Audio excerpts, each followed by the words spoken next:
Продовжуємо з вами говорити про Німеччину. У цій країні заговорили про можливість повернення українських чоловіків за кордону, пише видання Tagesspiegel. Таку ідею запропонував голова МВС у федеральній землі Гессен. За словами Романа Посика, ФРН має допомагати Києву з набором до армії, і така допомога може передбачати різні речі. Наприклад, Німеччина не має видавати українцям свої документи замість національних. 7 травня у Німеччині почнуть обговорювати, що треба робити з українськими чоловіками призовного віку.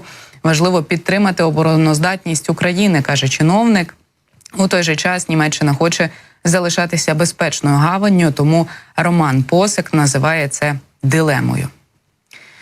Північно-корейська зброя вбиває українців. Наслідки набагато більші, ніж ми припускаємо. Статтю під таким заголовком напередодні видало BBC. Попри нещодавні розмови про те, що Кім Чен Ін готується розпочати ядерну війну, аналітики зазначають, що більш безпосередньою загрозою наразі є здатність Північної Кореї розпалювати уже наявні війни та підживлювати глобальну нестабільність.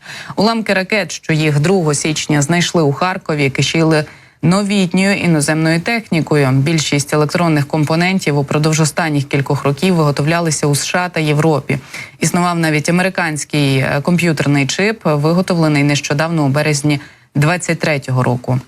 Це означало, що Північна Корея незаконно придбала життєво важливі компоненти зброї, завезла нишком до себе, зібрала ракету та таємно відправила до Росії, куди її потім транспортували на передову. І все це за лічені місяці. Це було найбільшим сюрпризом. Саме те, що незважаючи на те, що упродовж майже 2 десятиліть вона перебувала під суворими санкціями, Північній Кореї усе ще вдається отримати в руки все, що їй потрібно для виробництва зброї із надзвичайною швидкістю, кажуть аналітики, яких цитує видання BBC.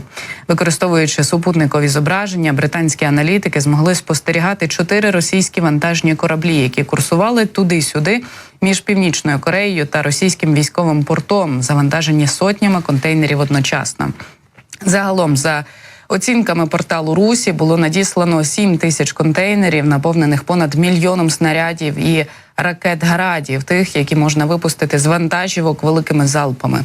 Їхні оцінки підтверджуються розвідданими США, Великої Британії та Південної Кореї, хоча Росія та Північна Корея заперечують торгівлю. З 1980-х років Північна Корея продала свою зброю за кордон, в основному в країни Північної Африки та Близького Сходу, включаючи Лівію, Сирію та Іран. Це, як правило, старі ракети радянського зразка з поганою репутацією. Є докази того, що бійці Хамасу, ймовірно, використали деякі зі старих реактивних гранатометів Пхеньяна під час нападу 7 жовтня минулого року.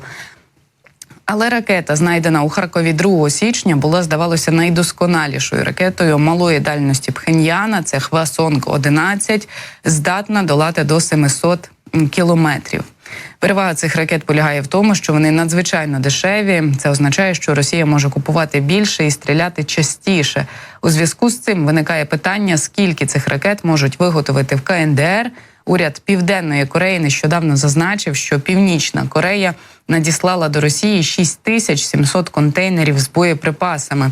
Там сказано, що збройні заводи Пхеньяну працювали на повну потужність, і доктор Льюіс, який вивчав ці заводи через супутники, вважає, що вони можуть виготовити кілька сотень на рік. Багато комп'ютерних чипів, які є невід'ємною частиною сучасної зброї, спрямовують її по повітрю до намічених цілей, є тими самими чипами, які використовуються для живлення наших телефонів. Вони продаються по всьому світу у приголомшливих кількостях.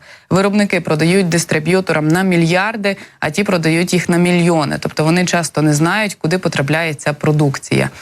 Північнокорейці, які живуть за кордоном, згідно з даними BBC, створюють фальшиві компанії в Гонконзі чи інших країнах Центральної Азії, аби купувати товари переважно за викрадену готівку. Потім вони відправляють продукти до Північної Кореї, як правило, через кордон із Китаєм. Якщо фальшиву компанію виявлять і покарають, на її місці швидко з'явиться інша. Більше тривоги викликає те, що війна відкриває Північній Кореї вітрину для решти світу. Тепер, коли Пхеньян масово виробляє цю зброю, він захоче продавати її більшій кількості країн. І якщо ракети будуть достатньо хорошими для Росії, вони будуть достатньо хорошими і для інших. Особливо тому, що росіяни попадають як подають приклад того, що порушувати санкції – це нормально. У майбутньому Північна Корея може стати великим постачальником ракет для країн блоку Китай, Росія, Іран.